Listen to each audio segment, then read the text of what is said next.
there's not. I've last time I saw my daddy, I was like 5, Oh wow. and the last time I talked to him, I was probably junior in high school, sophomore, junior in high school, and the conversation didn't go well. Really? Uh, the first thing out of his mouth was, "Boy, I ain't got no money."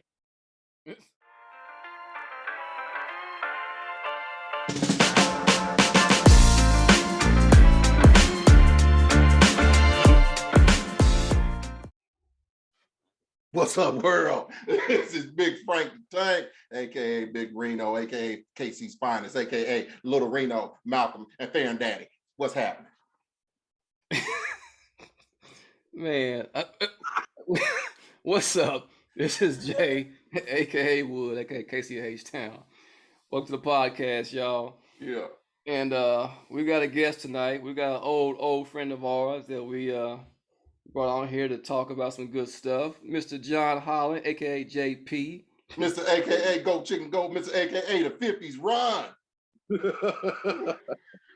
I think at this What's point, up? What's up, JP? How you feeling, man? I'm good. How about y'all, man? Good, brother. We good. Can't complain. You know what, bro? I was listening to a podcast today. I listen to other podcasts as well as ours. And they had Steve Harvey on there, right?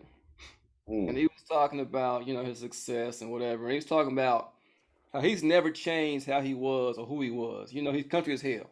Yeah. And how he is in private is how he is on TV. Mm-hmm. And he was saying that when he's on NBC doing his talk show, they brought a lady into him, a little white lady into him, and said, "Hey, Steve, Mr. Harvey, we're gonna, help your speech, help you talk a little better, whatever." He's like, "Huh?" He said, "Yeah, I ain't gonna do that." Said, "I'm sorry, what you say?" "You ain't gonna do that." He says, "I don't understand what you're saying. Say it slower." He said, "I ain't fitting to do that." And she said, "That's the problem right there, sir. We need to correct that so we can blow up." She said, "We can be so much bigger." He said, "I ain't gonna be about that." He said, "What?" He said, "I ain't fit to be about that." He said she packed her shit up and left. He was like, "This old black bastard." You gotta be who you are. You gotta be who you are. Dude, and that made me think of our podcast. Because when we first started, I had all these anxieties of getting on here and how it's gonna come off and should it be clean, should it be cussing. But I know you. I know my co-host. Yeah.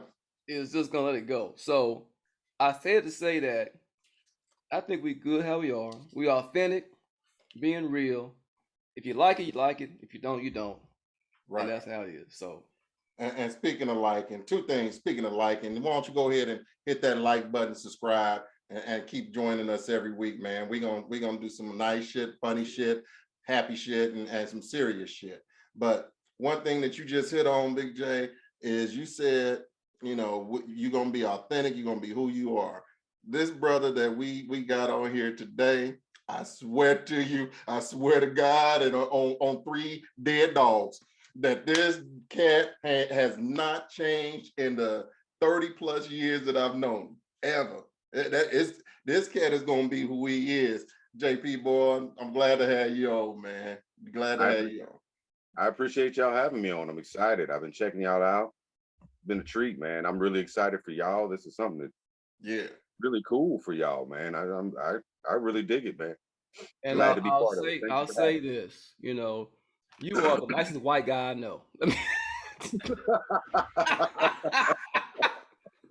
And for those of y'all can't see the show, you're listening, he's actually not white. He's just a really, really pale skinned brother. Yeah. Half breed. Yeah. Mulatto. There you go. We call him mixed back in the day. He's more, Yeah. But man, first thing first, we're gonna get into your family situation, how you grew up. Sure. But the first question I really want to ask you, man, is when did you start losing your hair and get that George Jefferson that you got going on right now? You know what? It was about 24. Oh goddamn! Oh shit! About 24. Shit. About the time I was 30, 32, man, it was a done deal. It was wrapped up. I mean, I tried to blame it on the football helmet for a long time, but You know, I remember one time me and Book, we shaved our heads sitting out on the porch just for something to do, both of us. Mhm. And when it grew back, I noticed right here in them corners, it was a little light. And from then on, man, that's, you know, I tried to grow out the fro. And then when I did finally go to a low cut, I was going to the barber talking about, oh, just dust it on the top. And, you know, after a couple years of that, I'm like, why am I'm paying this man $30 for a dusting in a beard lining. So I just went ahead and was like, fuck it, and just started shaving it. Like, this I is mean, bullshit. you know what? I went through a period where I was really self-conscious about it, but now I'm just like, I don't give a shit. I mean, Jason Statham does it. You know, a lot of cats are going bald. You know, it is what it is. You know, it is what it is, man, for real. And it takes me 30 minutes to shave it and all that, so it's a done deal. I ain't got to worry about hair in the morning or anything. Mm-hmm. You know, some of us are not as blessed as Big Frank the Tank. You know, head full of hair, you know, all that kind of crap, you know. I do see it lightening up around here though. So I figure I got 1, maybe 2 more years left before they start thinning out a little bit more. And after that, I'm going back to the bald head. It ain't nothing to me, man, for real. Like you said. You know, I was told, you know, quit before it fires you. Quit before it fires you, because it fires you, brother. No true words ever spoke. Let it go. Let it go. Well, I guess we gotta get to some real stuff now. You know, we go way back. Yo. I think like what, early 90s or something like that. 90, I met y'all around the same time y'all all came home from LU, you know. Y'all was all friends of Don and of course Ryan, and you know, Ryan started y'all started coming around. Mm-hmm. So you know, that's when I met y'all, and it was a good thing, you know, because y'all was definitely a different experience. I saw y'all kind of like this grungy school days mob. You know what I'm saying? I mean, y'all come in and y'all all looking college-ish and I mean, listening to Goody Mob, and I mean, you know, it was a breath of fresh air for me, you know. Mm-hmm. So y'all was very instrumental in that part. You know, y'all may not know it, I may not have shared it, but y'all really kind of, that whole crowd, even though I never really got close to Carl, cool guy, but we just never had the opportunity to really hang out as much as we did, you know. So that whole time was really cool in my life. You know, I really started hanging out with Ryan first, and then when Ryan, you know, because Ryan was all about chasing tail at that point. Mm-hmm. You know? So you know, we would hang out, and then me and Jay, you know, you know, me and Jay started hanging out for like a good 2-3 year period there. And that was my drinking, partying buddy. Mm-hmm. You know. Hey, I would call up John, I don't know, but Friday or something, what time he getting off, whatever, and he'd be like, hey, Pancho! Oh, Cisco! We were like Cisco and Pancho hitting the streets, boy. We couldn't be separated. Well, I remember the first time we really went out, we went to the Tiger's Den. Ooh. Neither one of us knew jack or shit. Oh, damn. Forgot all about that one. Tiger's Den. Drinking Long Island, nigga. I was just telling Jay this couple weeks ago when I called him for that first time we went. I remember getting so drunk off Long Island, I fell off the stool right in the middle of the goddamn club. And boom, face hurt. Wasn't that on like 55th and Truce? Yep. Yeah. Little bitty spot. I mean, little bitty spot. And it was full of OGs drinking. I mean, it wasn't nothing to look at in there, but I mean, for us, it was like getting our feet wet in the first bar. Mm-hmm. Yeah. You know, and then we started going everywhere. I mean, everywhere that it was a party, you know, we was there and drinking. Look, it don't matter if it was downtown, if it was in Kansas, if it was, everywhere. It don't matter where it was. Yeah. You say the pretty boys in the house. Pretty boys in the house. Hold on, ladies. Don't love me like you do. Remember, we went to Lawrence, Kansas in a snowstorm. Yeah. That wasn't that New Year's? Was that you too? It might have been. Yeah. It might have been. Yeah, because Tech Nine was there, wasn't he? Well, it was a club. We went to a club up there at KU. Right off the highway. It was snowing so damn bad. Yeah. We out there, of course, lit. Misty-eyed. Yeah. It was a good damn time. We was drinking Canadian Mist at the time, bro. We was drinking. We was cheap. We buy the fifth, the Canadian Mist, and yeah, it was good and cheap. Yeah, man. I remember going to your mom's house and meeting your mom. She was a real sweet lady, man. Real sweet lady. She was. Yeah. She could be. You know what I thought about the other day, Jay? I forget where we went, but I got drunk as a skunk. And I remember ending up at that apartment out there on Bannister Road. And Adams Mark. Adams Mark. What was the one at the Adams Mark called? By the stadium. Yeah. Have I ever told you this story, Reno? I'm sure you have. So we goes out to the Adams Mark. Oh, what was it called? But we out there partying. Partying like a motherfucker. It's some dark-skinned chick, tall, thick as a motherfucking brick shit house. This nigga chasing around. I'm like, all right, she got a little chubby friend. She ain't bad looking, but she's a little chubby. She's a little over the weight I'd like to go. Okay. But she I danced with her a few times, chit-chatting, just making conversation so my man can get down. I spin around on the dance floor. I walk back over to Jay, like, yeah. This nigga looks at me, he's like, hey, let me talk to you. I'm like, all right, what's up? Man, she said, if her friend don't get none, I don't get none.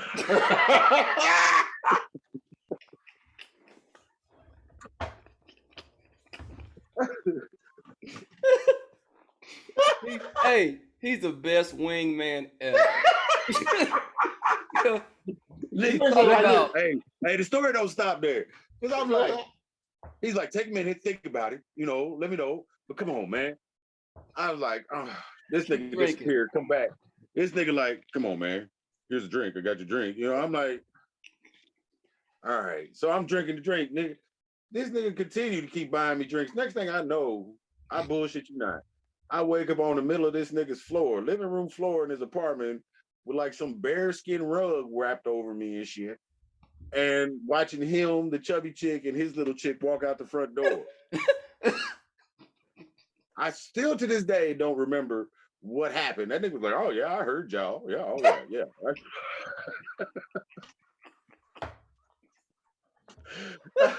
Never talked to. Hey, it was one of those moments where they was walking out and I wanted to pull the cover up over my chin. He felt so used. Hey. Did she throw some money off next to you? No, but when she left, she did tell me to tell your friends. I said thank you. Your friend, thank you. They don't know each other's name to this day. 30 years later. No, at all, bro. Well, hopefully she see this podcast and she can say, "That's him. That's him." Girl, I knew I would see him again one day. Oh, it was so fun. That was like one of the few times I really just felt blatantly used. And I didn't even remember it. So it was like I got nothing out of it, nigga. Right? Nothing. Not even a memory. Back in our whorish days, man. Back in our backsliding days. Yeah. Yeah. Before I became a stand-up citizen, Right. Speaking of stand-up citizens. Right. Let's talk about JP. Yeah. Ooh. All right. So, like I said, I know your mom, sweet little white lady, over in the hood, growing up, raising you amongst the rest of us. But I never met your old man, right? Was your old man in the picture, or was he not? No, No. no, not at all. Well, I mean, give you a little backstory. My mother is a little bitty old lady, little bitty white lady that was from Iowa, originally from back east, but I via Iowa, and kind of a rough home life her own self for herself growing up. And when she actually entered the convent, she was a nun for from 17 till about 26. No shit. She was a nun. Fuck a duck. Go ahead. I'm listening. I'm all Yeah, I'm awake now. Yeah. She was a nun. Mhm. She got out of the nunnery, the convent, because I mean, she never gave me a complete story, but through family and friends, I kind of heard that it was what you think. They was pimping in the convent, If you're enjoying this podcast, don't forget to subscribe and like us on YouTube, and rate and follow us on your favorite podcast platform. She saw enough of it Yeah. that she just didn't want to be part of it, and renounced her vows and left. Then she kind of bumped around and ended up in Kansas City with me. My father, who is what you originally asked me about, He's from KC, or he's originally from Arkansas. okay. My mother's 30 years older than me, and my father's 10 years older than her. So he was an old cat. Plus, I am the youngest of 15. Oh, dog. We always said that we find new shit out about each other, dog. I didn't even know that. I'm the youngest of 15. I don't know any of them. None of them. My father's family, I don't know. I know my mom had very limited contact with them, but at the time my father got my mother pregnant, he was married. Wow. From what I have been able to find out about my father, he was the proverbial Rolling Stone. And I mean,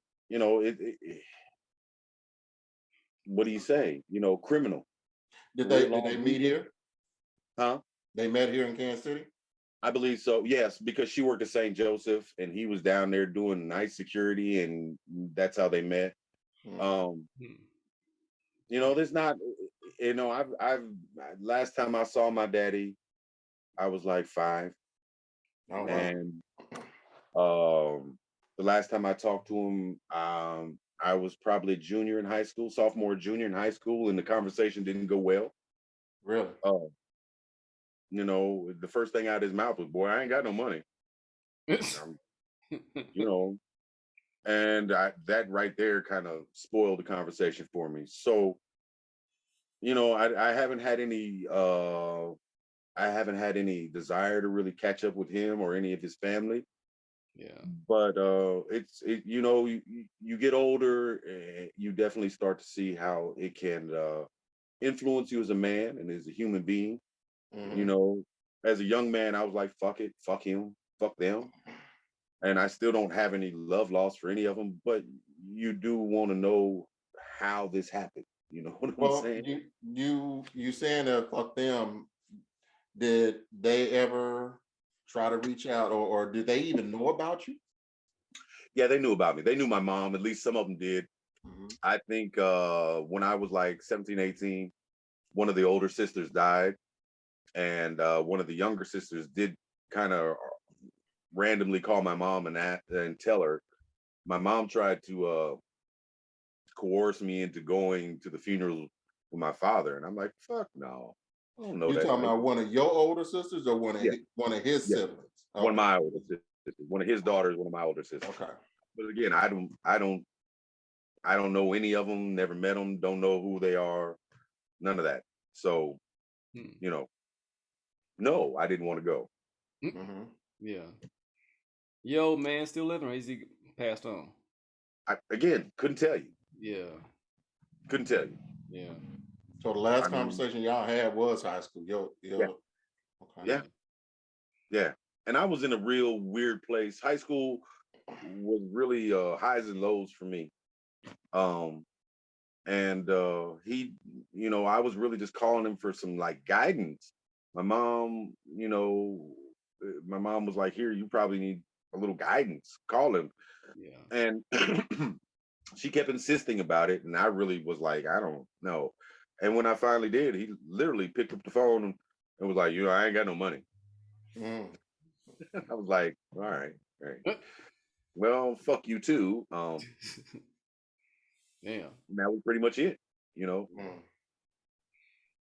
Okay. So, and I don't remember your mother did she ever marry or anything like that? No, she dated. I mean, she dated. She had an assortment of boyfriends, some good, some bad, some in between. Yeah. I've gotten a chance to witness all that, No, but she you never never really had a father figure then. No, sir, not at all. No. Okay. How was your grandparents to you? Now my mom, some of my first memories of my grandfather are him arguing with my mom. So as a child, that's automatically the place you're going to pick up on, you're going to kind of defend your mom, so I didn't really give a shit about him either. I didn't see him very much. They lived out in Maryland.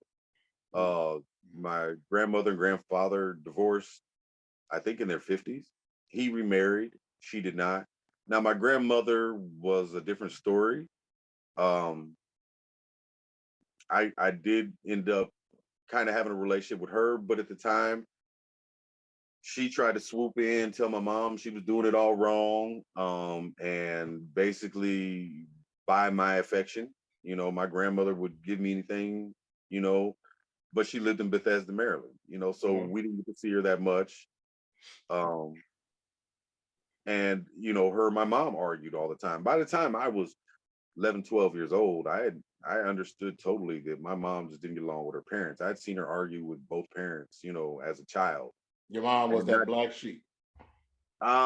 She was. My mom was born to baby boomers. My grandfather had served on the USS Missouri, which was the ship that went ahead of it. It was the minesweeper that went ahead of the ship that carried the bomb to Hiroshima. Damn. He was very decorated.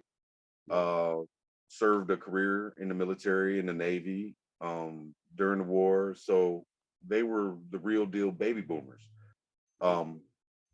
And my mom was the oldest out of three younger brothers. Both of her parents had been alcoholics, so she ended up doing a lot of the raising for her brothers. I mean, very dysfunctional, but it was the quintessential baby boomer family. I mean, it was, I come by my uniqueness, legitimately. I'm surprised they even got a divorce, because you hear about a lot of baby boomers. They hate each other and they stay together. You know what I'm saying? And they did. I mean, I can remember as a child and talking to my grandmother, and she had nothing to say good about my grandfather. But they were very like I said, I don't really have much, or didn't really have much of a relationship with my grandfather. And my grandmother, I realized it was more of a test of wills between her and my mother. She basically was trying to tell my mother how to live her life. My mom was like, I'm doing it by my damn self. And she would come in and shower me with gifts and be like, no, see, I'm doing it.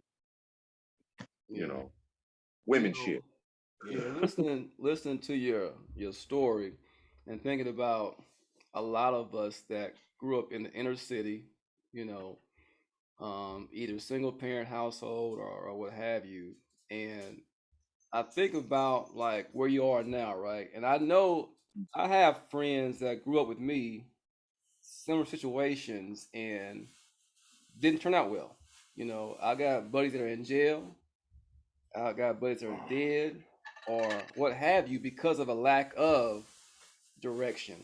a lack of, say, a father figure or a stable home, but I know you, you're a friend of mine, and I've always been real choosy with my friends. I don't just befriend anybody. So I know you are a man of character, and even with that background, you still have grown into the man that you are. I don't recall you ever being like locked up or in real trouble with the law or anything like that. So, what was it that kept you on a straight and narrow path, or maybe it wasn't straight and narrow, but maybe you still made it through? What was it that brought you through that? Well, for me, I think a big part of it was, for all the let me preface it this way. For all the shit I may say about my mother, I love my mother dearly. I've learned to respect what my mother did. My mother worked 2 and 3 jobs, and we didn't have the best of friendship, Mm, parent-child friendship. We didn't have a good one at all. okay. Um, I could sit here for hours and tell you guys, but I'll try and just hit the the highlights. We didn't have a very good relationship, but I take my hat off to her that she never went after my father for child support. She never asked for WIC or any kind of state assistance. She worked her ass off. Yeah. She worked her ass off. She would work 2 and 3 jobs. She was a medical transcriptionist, which she worked for radiologists. Basically, they, look at your x-rays, your sonograms, and they dictate what they see, and she translates that onto paper and writes the, physical report, or types the physical report. So she did that, and she was excellent at it. But for a long time, to make house payments, she sent me to a private school to, I mean, all the things little kids knew. She would work 2 and 3 jobs. She would literally work one job, sleep in the floor, sleep on the floor of that job, sleep in her car, and go to the next one. Which, I mean, led for a really shitty home life between us, because when she is home, she's tired. And Right. here I am, a little mischievous fucker, Mm-hmm. and she's trying to deal with being tired, just trying to sit some time off. And at the time, I didn't get it. I get it now. You Mm-hmm. know, it was hard for me to digest.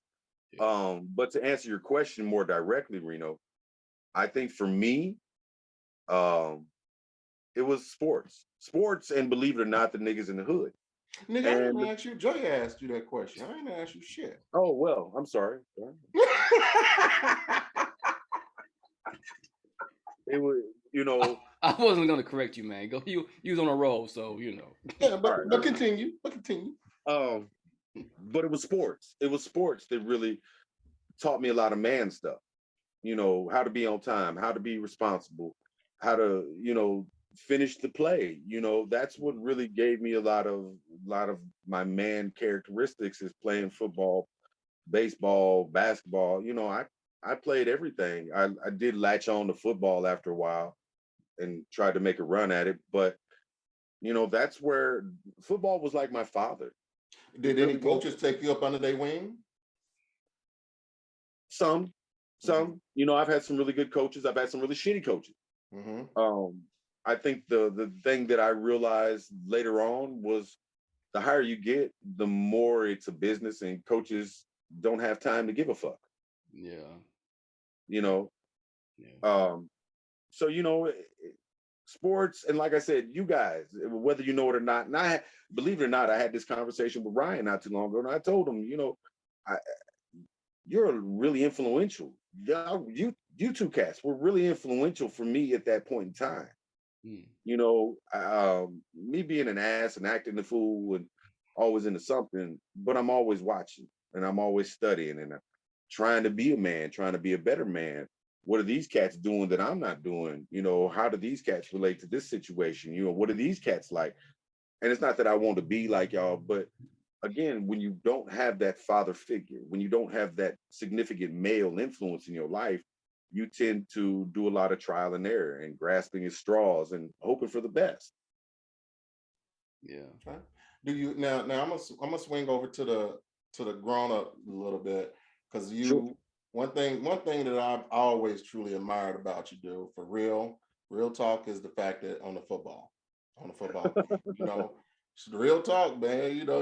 you stuck with it, and you played semi-pro, and you was out there a lot, doing arena football, semi-pro, and you basically, dude, that's a success, because you only got what, 1, 2, 3% of the people that play football, that have played football in college, that has actually made it to the NFL. What you did is you just took it to a level of, okay, if I make it down there, okay, great, but I'm gonna keep my dream alive, dog. I appreciate that. Football was, I playing that the semi-pro in the arena was, it was really a labor of love. I got paid a little bit of decent money for it, but for most part, I thought I could backdoor the NFL. And again, once you realize that it's like any other job, and you need to have a resume, you need to have, references. I think a coach told me one time, I was ribbing him about, come on, put me out there, yada, yada, yada. And he was like, why would I put you out there with $1 million man? You trip and fall, blow his knee out. Where's my $1 million? Who are you? And it was kind of that beginning of that journey where you realize you're a piece of meat, that it's a business. What can you bring to the table? And I wasn't prepared for that. If I'd have traveled a different path, with high school football and college, yeah. But again, not having that man in the house, mother worked so much, I wasn't prepared for college. I mentally wasn't prepared. I went there to play football. That's it. And getting in trouble just happened to be more fun than studying. It's great. Yeah. So, I mean, if I could have lived my life on the field, dude, I'd be a billionaire and, where Troy Aikman is now. But, it was the time off the field that really hurt me. Yeah. But I missed a lot of them, though. It happens to a lot of those, those athletes that, lack, certain things off the field. So, well, I mean, there's so many athletes, especially with football. There's so many guys that fall through the cracks, whether it's grades or just life in general. There's so many guys that fall through the cracks. And the NFL has been using college football at all levels as basically a farm system. And now that they're really using this new XFL that The Rock's doing, they're going to use it like an actual farm system, which they need to. They've been the only major sport without their own farm system. Yeah. But again, they had college football, which is $1 billion industry unto itself. So, I mean, a lot of these guys that slipped through the cracks that may have been, second string or not all conference on a big school, now they can play. And I mean, arena ball was originally supposed to do that. But the thing of it is, you got to have money to run those teams. You got to have money to play those players, to, charge those fees at the door, to rent out those arenas, all that stuff. And I came into arena ball right at the very end when the AFL was dissolving and it was basically going haywire. So, I mean, for a lot of it, we were basically like barnstorming. Yeah. I mean, and it was fun. It was great fun. And I got to play against some really good athletes. I played with Jesse Haynes. Remember Jesse Haynes? Yeah. Running back. I played with him in St. Joe. I got to play with what's his name? Holmes, the DB. Clayton Holmes. That played on those Dallas teams. Yeah. Oh yeah. Did he win a Super Bowl? Yeah, he was the nickelback. I got to play with him when he was almost 40 when I was in Topeka. I mean, I've got to play with some really great athletes, some really good athletes. A lot of the guys that I bounced with played football. And some of them were a hop, skip, and a jump from making it into the pro game. I mean, there's a lot of guys out there who slip through the cracks for whatever reason. And I'm really happy to see that there's a place where a lot of these guys can go and make some money. I wish it was there when I was there. Right. But as it is, I don't regret it. Sure, I'd like to make it to the show, but I made some really good friends. I had some really great times. I played some really great ball, and for what it is, a lot of the guys that still remember me, respect me. what can you ask for? No regrets. Yeah. I You mean, go mentioned ahead. you mentioned bouncing, and I forgot you used to be a bouncer. I forgot you were Patrick Swayze from Yeah, Roadhouse. Roadhouse. He was Roadhouse. Yes, sir. What Yes, they sir. call him? Not the closer or bring the. I forgot the name they gave him in the movie, but yeah, I forgot you had a stint as a. 12 year stint to be exact, sir. Yeah. 12 So year stint. clearly, you love physical contact. you you love getting physical with folks. Well, I mean, the bouncing thing definitely. I was bouncing. It was basically I was working corporate America and still playing arena. Now, hold on, wait. And For people who don't understand what bouncing is, newer age, that's security. That's club security. Club security.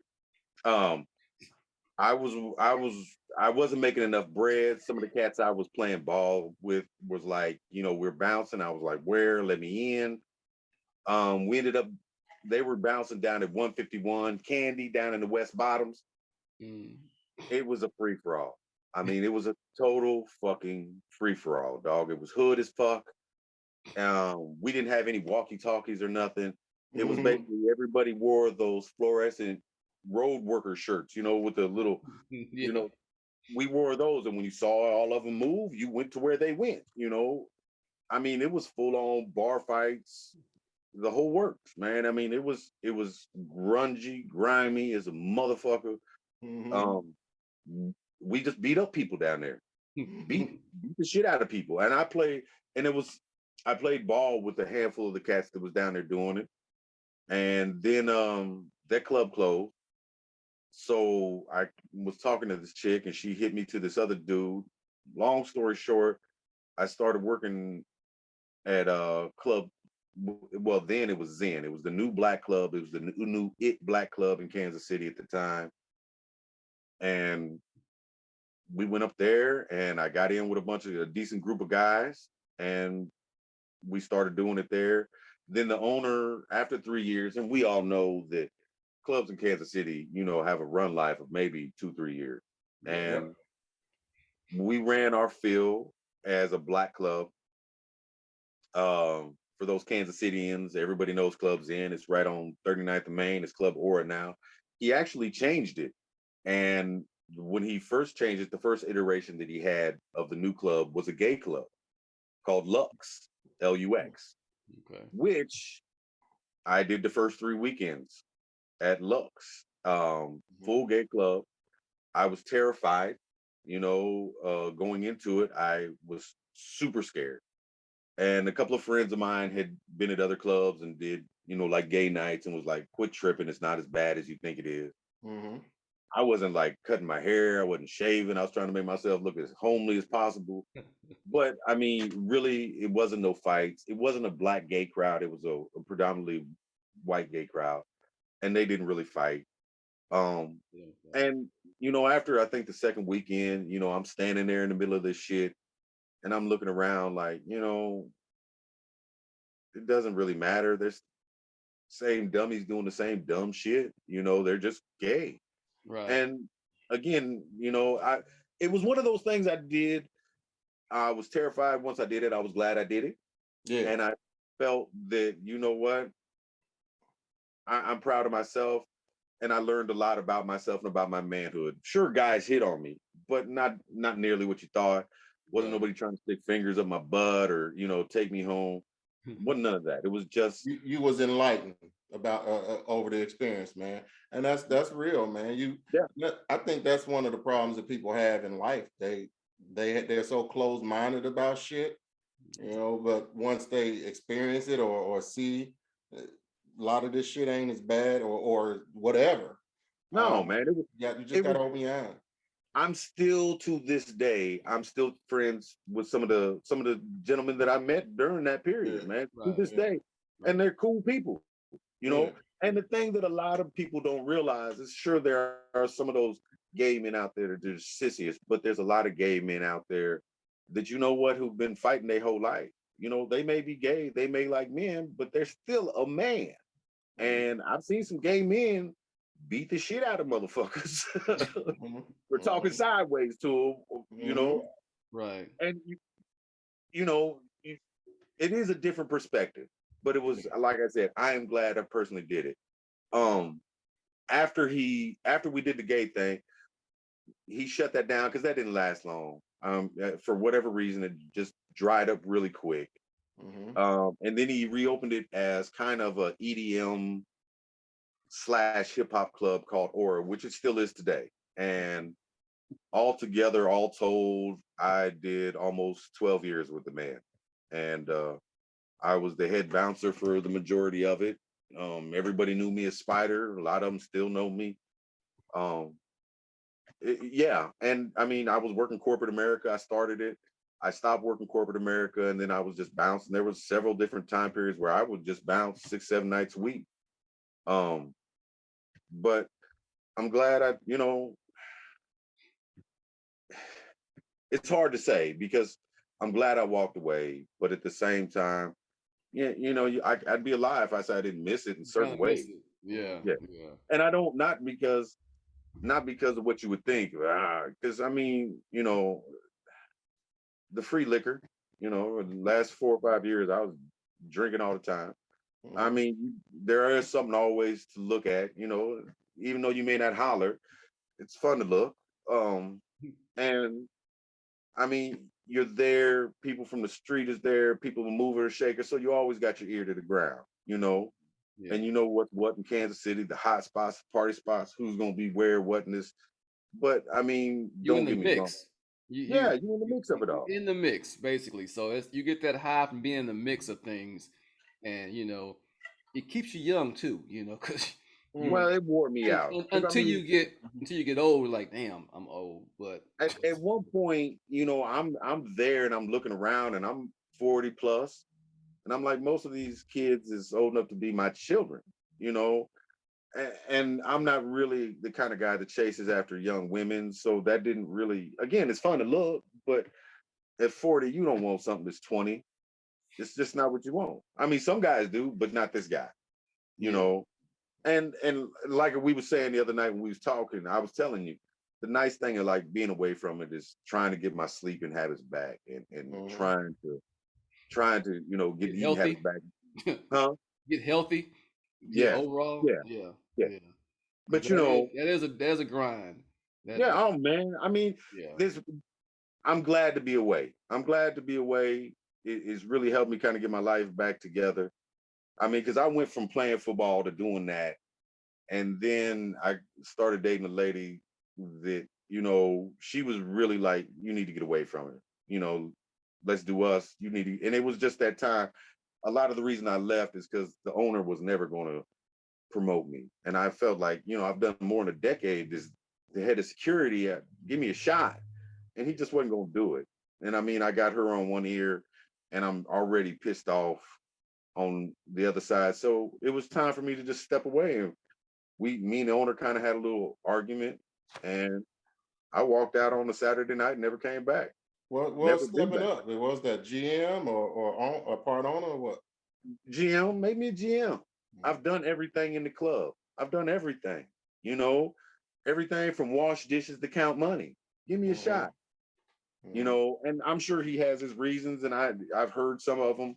I haven't talked to him directly, don't want to, but it was a chapter in life, and like I said, had some good times doing it, had some rough times. I took a couple of L's.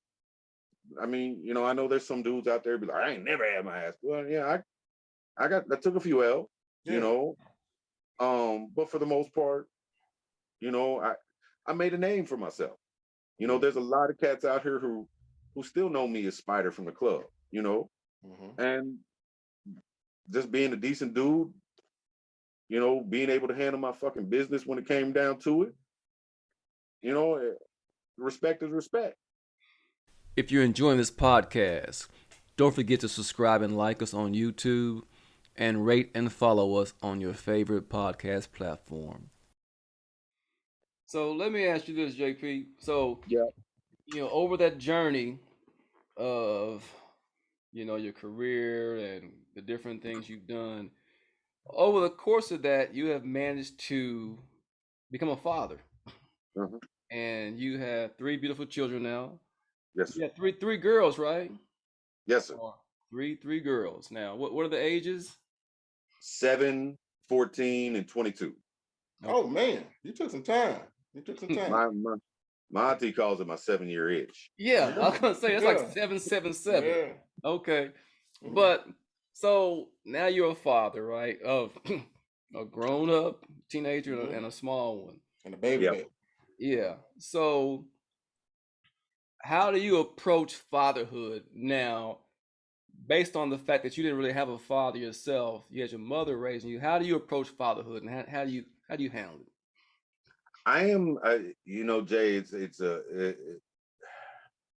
I haven't been the best dad. I really haven't. Um, I didn't have great teachers. My Mm, mom taught me a work ethic, and anybody who's worked in the club or played ball with me tell you I got a motor. I'll go all day. yeah. But as far as like being a father, it's really been hit or miss for me. The oldest one, when she was around, the first probably, I don't know, about 10 years, I was really doing the damn thing, picking up, dropping off, all of that. Mhm. And the more I did, the worse our relationship got. Um, Really? Why is that? uh, there was, I mean, for me to say it, and I'll say it to y'all, there was no respect from her side of the family whatsoever, Mm, whatsoever. okay. Um, they were very older Southern Baptist family, Yeah. and they looked at white people a certain way. And it wasn't a whole bunch of love lost because me and her mother was never in love to begin with, you know. But it was certainly it was a lesson. Not everybody gives a fuck about you. They didn't. They had grandbabies before. She was just the baby of their family. So when she had a grandbaby, they made a big fuss about her. Shanice was beautiful. She was the quintessential little brown baby. She was a shade lighter than Jay. I Mhm. mean, gorgeous child, smart as all get out. But there was a lot of other things going on at play there. And once the Shanice got here, me me and her mom tried to live together, which didn't work out at all. We made it Mhm. maybe a year or two, and it was horrible. Did Uh, y'all live together on 47? Like by the plaza? Is that no, we were out off of 63rd Street on over there in Raytown.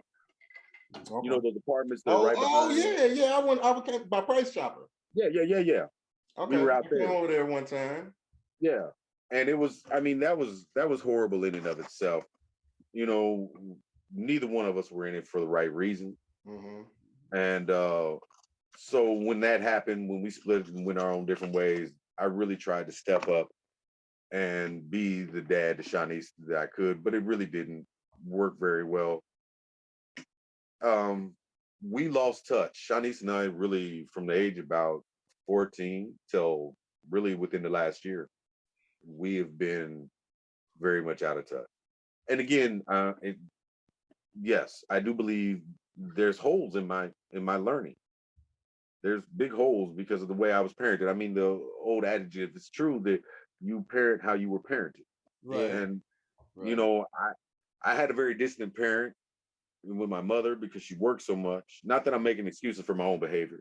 And my father wasn't in the picture. So for me, there was holes.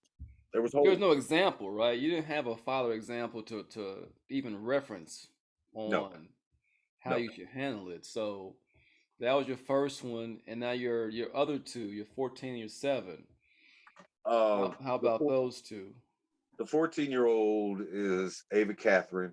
When she was born, uh, my mom was uh, physically declining, Mm, but she made to move to really take care of Ava, become part of that because she was very hit or miss with Shanice in the beginning. okay. Um, and for me, Ava and I have had a real kind of touch and go relationship. Sometimes we're we're really there together, and sometimes we're far apart. Right now, we're kind of far apart. Let me ask you this real quick, John, and before you start on that. Did your mom have a relationship with your oldest after y'all became estranged? She tried. Okay. She tried. Okay. We've talked about it a little bit, and I can see where my oldest was a little offended by it. I think my mom did what a lot of moms do, and they expect it to just be, they expect to just be big mama because they have kids.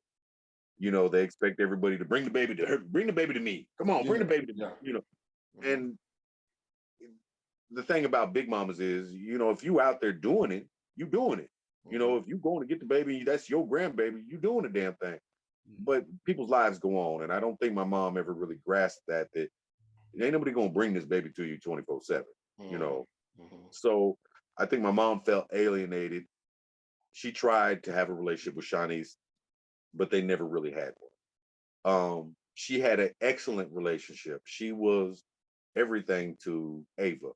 Actually, Ava's middle name is Catherine. We named her after my mother. Not the Ava part, but Catherine. And she was, you know, till about the age of like 9, when my mom passed away, she was everything to my, you know, to Ava. Ava to this day says she still misses my mom, as do I. Right. Which really makes me smile when she does. Now the little one, because I know that's coming. The little one, she's something else, boy. I mean, the little one is amazing, bro. I know everybody likes to say their kids are smart, but this child is off of the charts smart and beautiful, charismatic. I mean, me and her mother barely get along, like barely get along. But I mean, that child is something that I've never witnessed in a child her age. I mean, and she's so much fun to be around. You know, she really does make me glad to be a dad. You know, Jayla is something special. You know, I know people say it like, you know, like I said, but she's going to be something in this world. You know, you got one of them living with you now, right? Or off and on, halfway, off and on, off and on. As need be, put it that way, as need be. And you know, like it's a learning. Yeah, you know, you guys each have multiple children. You know, I only have one, so I'm learning everything on the fly with my one. You know, I'm learning what to do, what not to do. You guys have had. Would you say you've been able to learn from each one something to improve on yourself as being a father with the next one and the next one? Yeah, absolutely. Yeah, and as Reno will tell you, each Same one with you, is Reno? so different. Yeah, absolutely, dog. With Lil Reno, I was 19 when I had him, man. So it was a kid raising a kid, and when I would play the loud music, it wasn't even a surprise to me. It was, I say it was a surprise for probably that long that he had become a rapper. Because when he was younger, when he was little, shit, I would have him in a car with me with the 12s in the back, bumping and rolling. And this car seat, shit, his car seat was my lap. You know what I'm saying? Rolling down the street. And I mean, I'm not saying it, don't do that shit now, but you know, so listening for shit, and you know, it is. But I learned, like with him, I learned more with Malcolm, and Malcolm was in a car seat. You know, Malcolm, when Farron stayed in the car seat till I think she was about 5 or 6 or some shit, you know? It's just little shit like that you learn. And I mean, they're all so different, Jay. They're all so different. Their personalities, they can be twins, but their personalities are so different that, I mean, you're never really done learning about them. I mean, think of how different just us three are. And you can have 3 kids that are as different in personality, interests, you know, all that. So you're never really done learning. It's always something new with one of them. And I bet your daughter, both of y'all's daughter, I bet they do shit that is that their parents look at their mama probably looking at them like, you your damn daddy's child yeah. on this shit. You Yeah. know? Oh Yeah, yeah. I've heard that a few times. Mm-hmm. I've seen it a few times when they just do stuff or look a certain way like me or hold their head or say something and it's like, that's me. You know. That's my baby right there. That's my baby. I have too. I've seen it in her face and Mm-hmm. actions. I'm like, yeah, I used to do that. I still do that. Mm-hmm. But yeah, it's funny. But Yeah. so JP, you were saying your oldest, y'all were estranged, but now y'all reconnected, right? We started, one thing that my mom always kind of told me before she passed is never give up. Never give up on them, regardless how strained the relationship get, even if it's just a call once a month or a text, how are you doing?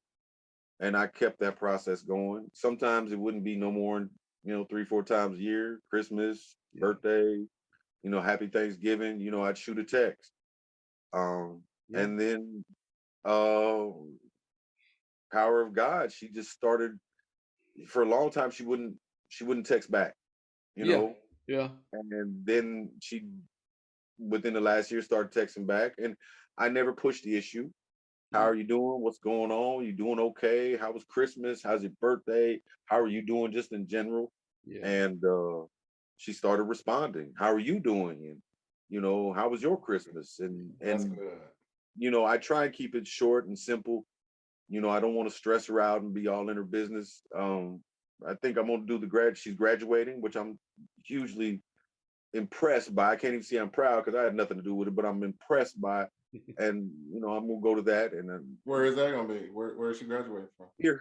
She's here in UKC. So, Nice. I'm going to go do that and, just be in awe of my daughter, despite all of my failures and the dumb shit I've done, she's managed to do something that I couldn't, and I'm so proud of, Yeah.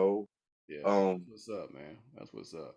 And you know, I've been always told Reno knows what's going on with me and my child right now. But I'm told constantly, just continue to do what you're doing. Continue to reach out. Continue to do what you're doing because they will come around at some point. yeah, Don't know when, but they will come back around yeah, at some point. and So, that's what I'm that's what I'm doing. I mean, that's more or less what I'm doing with the 14-year-old. At this, keep just managing, just stay do present, me, bro. Just stay present. yeah, Yeah. and the little one, the little one is just so. I mean, she's hard not to be around. She's Yeah. that fun. She's that excited, You but got a good age too, though. That's that age right there. It's the teenage years. That's like, oh Lord. dude, she's batshit crazy. She is, but it's a good batshit crazy. Everything. It's like being around an intelligent Peter Griffin, man, because everything's amazing to her. She's got a great idea about everything. Nothing's out of reach, out of bounds. Her willingness to try anything is amazing. Jump off this tower that's 1,000 feet high. She's alpha. Yeah. She'll tell you after that first time, man, I didn't like that, but she'll do it the first time, no Yeah. problem. Yeah. It's amazing to watch her work, and I've been blessed. I've been blessed with, for as much or as least as I think about the women, they've been pretty decent mothers to my kids. They've raised some really good girls without me being present. And my hat's off to them, and whatever I can do to add to that soup, that gumbo, I'm always present. I'm always, willing to step up and do whatever. Yeah. I'm hit or miss. I'm not like I said, I'm not even close to the world's greatest dad mug shit, but definitely, they are special to me. They are really special to me, and they make me smile. I gotta hit on what you said, dog, because one thing I'll tell you, man, me and my first one, we don't have a relationship, but I'll say that I commend her because she really loved her boys. She really loves her boys.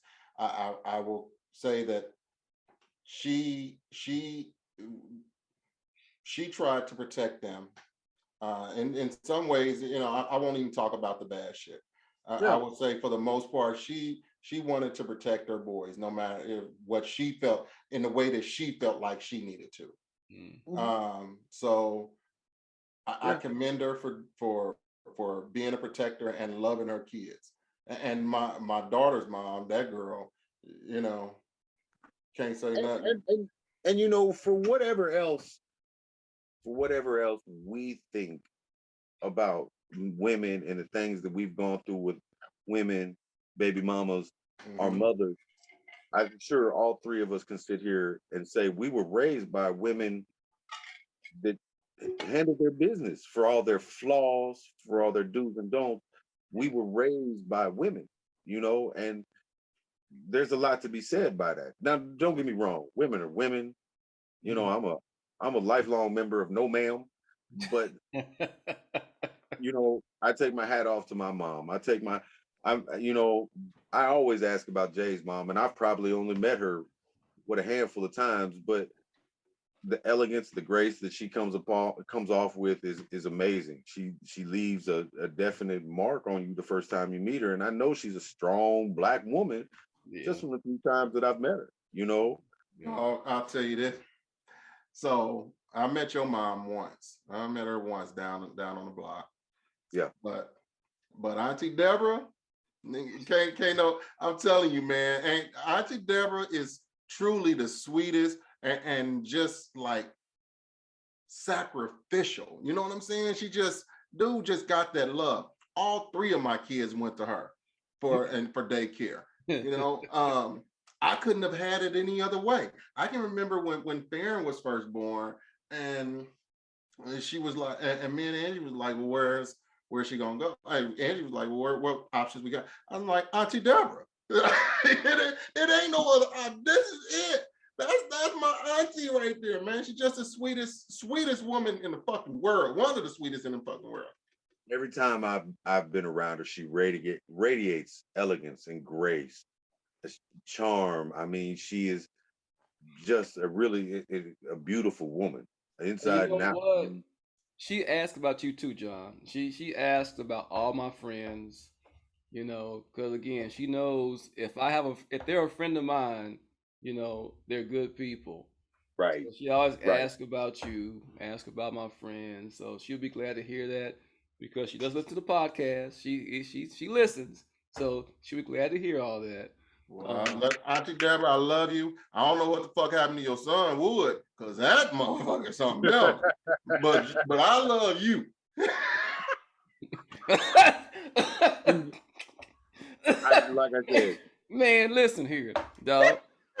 Listen, I was about to say something nice about your ass, but now I'm gonna take it back. Go ahead, man. Go ahead. As we get to the close of our episode here, it's been a great conversation, and I was gonna say this about Reno. I'm glad to hear you say that you commend your ex for how she has been a mother to your children. Because when we first started this podcast, you know, you openly said you still have some animosity towards her, and you know, as we're talking about our lives and how we can get better and be better, that's one thing we got to work on ourselves, right? We got to let some shit go. You know, it was in the past. It was what it was. You made it through. Y'all still ain't good, really, but I'm glad to hear you say you respect her as a mother. You commend her. That's good to hear, my brother. Yeah. And JP, I'm glad to hear you reconnect with your daughter. You're not giving up. Thank no you. matter the lack of guidance you had or direction as a father, you're still being a father. It's important. They're gonna need you. They need you. Trust me. It's gonna have an impact on their lives. So, you know, being a father is a major responsibility, and we gotta stick to it. So, yeah. But Reno, fuck you, dog. Well, let me say this in closing, man. I mean, what y'all doing here is important. I mean, on even at small scale, y'all giving a forum for guys to tell their story. and y'all are guys like me, and even, like you just got done saying, I'm sure there's been a little bit of reflection in Frank here for him to say, that kind of admission. Yeah. And the truth of it is, we're a sum of our parts. It really does take a village to raise a child, and there was a village to raise us. There's been a village to raise ours. And at some level of the game, you got to take your hats off and be able to say, hey, thank you.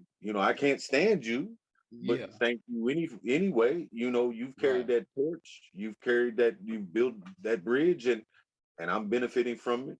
Yeah. And sometimes they'll reciprocate, sometimes they won't, but they're women. Can't control it though. All you control is what you can control. The rest, you gotta let it go. Yeah. So, brother, I want to ask you a quick question before we close out. If you had your baby, if you had all three of your babies right there with you right now, man, what would you tell them? I mean, as corny and cliche as it sounds, I love you. Yeah. I'm sorry I haven't been, Cliff Huxtable. Cliff, not Cosby. Right. Bill Cosby. Yeah. But I love you. There's, as well as I do, there's it doesn't matter if you see them once in 30 years. Yeah. There's a love that you have for your children that is undeniable, unbreakable. Right. Natural. Right. And I smile when I see them. I smile when I see them do the little funny things that is me. Sometimes I smile when I see them do little funny things that their mom, I remember when your mama used to do that, Yeah. You smile, and that's all there is really to it, man. Right. That feeling of pride, that feeling of, you're going to be okay. That's what it's all about to me. I wonder if they realize how much we talk about them. You know what I'm saying? I don't even know. I wonder like how much did my mom and dad talk about me? Did you realize it, nigga? Yeah. No. But I mean, nope. And you don't realize these things until you become a parent. Yeah. And all like hitting it like, damn, is that what you had to go through? Okay. It's hard. It is. Being a parent is hard these days. But it's also beautiful. It's it can be very rewarding. It can be hard. Yeah. But yeah. Big up, brothers. Big up. Right on. Big up. You got anything else, Frank? No, man. I appreciate you brothers coming in here, man. One thing I just want to tell y'all is keep holding yourself accountable. Hold yourself accountable for your actions, dude. And ladies and gentlemen, I'll put it up like that. We're out here. We all have lives and we all can make decisions. We're going to make some good decisions. We're going to make some bad decisions. But the thing is, don't take that decision and harp over for the next months or years, decades, or whatever the case. You're going to make your mistakes, but when you do, learn from them and learn to live better and be better people. Because right now, I see three kings and I see them moving on. So big up. Big Frank, JP, Big Wood, Boy Wood. Gentlemen. Things can Thank move you on. for having me.